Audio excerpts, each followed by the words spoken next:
bring forward a surah. Subhanallah. You know, the Arabs had never heard this word being used this way before. Quran used for its, what we call chapters, you really can't call it chapters, because Allah decided to call it something nothing has ever been called before, and that is what? Surah. It's a proprietary term and we have to respect it. But when you dig into this word, you find something remarkable. This is the challenge of the Quran even to the Arabs. Allah did something with Arabic that the Arabs who were so proud of their Arabic had never done. They had never done it. And the word surah is an example of it. Let me tell you a little bit about the word surah. The word surah comes from the Arabic word sur. Sur means the ancient outside walls of a city. They're giant, giant walls, and you only have certain gates you can come in from.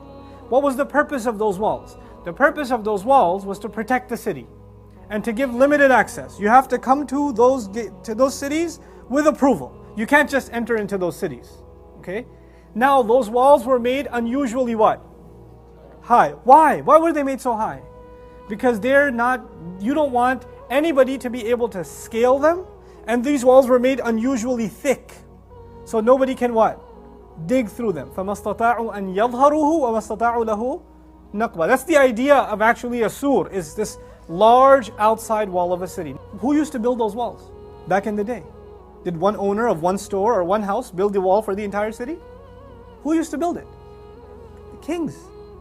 Kings used to build those walls. In other words, that is not the property of the people, that is the property of the king. As soon as you use the word sur, you're thinking about a king who put this together. You understand? When you think about a surah, immediately your mind goes to which king? Which king? You understand? Now the second thing, the Arabs didn't have it. Because the Arabs didn't really have the kinds of cities you want to protect. And nobody's interested in attacking their elaborate village. So where did they see a sur? They saw them with the Romans, they saw them with the Persians. They used to travel and do trade and see these massive, gigantic walls. When does a king decide, the kings in their territory, you have villages, you have, cities. They don't put a wall on everything, they only put a wall on high value cities. Don't they? The high value places. So now you know that whatever is inside a sur is of high value. And it's worth protecting with a lot of investment by the king. So it not only, number one, it reminds you of a king. Number two, it reminds you of value. Number three, it reminds the Arabs that it's not from around here. The use of the word surah, because the surah is not from around there. It came from a king far away. It came from a king far away. Then the idea of the size of the surah, the sur, was that you can't scale it and you can't dig through it. Just like a surah of the Quran, you can't overcome it. You could try as best you want, you won't be able to overcome it. It's impenetrable.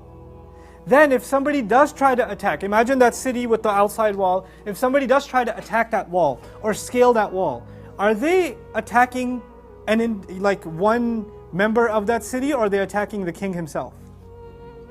An attack on a surah, a criticism of a surah, an attempt to mount over the surah is an offense against Allah Himself.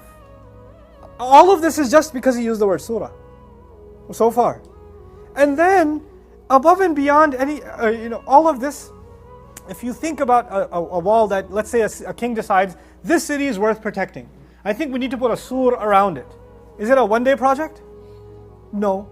And when he starts this project, they have to build a foundation. Then they put giant bricks and bricks and bricks, and this is years and years and years before this whole thing is built, yes? So it goes from the bottom up. Look at the language of the Quran. وَإِن كُنْتُمْ فِي رَيْبٍ مِّمَّا نَزَّلْنَا عَلَىٰ عَبْدِنَا فَأْتُوا بِسُورَةٍ. If you're in doubt about what we have sent down, from whatever we've sent down on our slaves, bring a surah like it. Because any surah you try to build is from the ground up. And the surah Allah built is from the sky down. And when it's from the sky down, there's no end of it. No matter how high you climb, you can't get on top of it. Subhanallah. The perfection of the kalam of Allah just in the word surah. Now bring a surah like it. Let's see you produce. When we translate this as, if you're enslaved about what we've sent upon our servant, bring a chapter like unto it. I'm like, a chapter? This is a surah, man. This has never happened in the history of humanity before. This kind of language.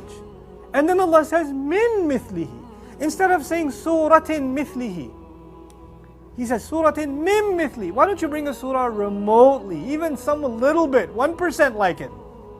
Give me something close to it. فَأْتُوا بِسُورَةٍ مِّن مِّثْلِهِ وَادْعُوا شُهَدَاءَكُم مِّن دُونِ اللَّهِ.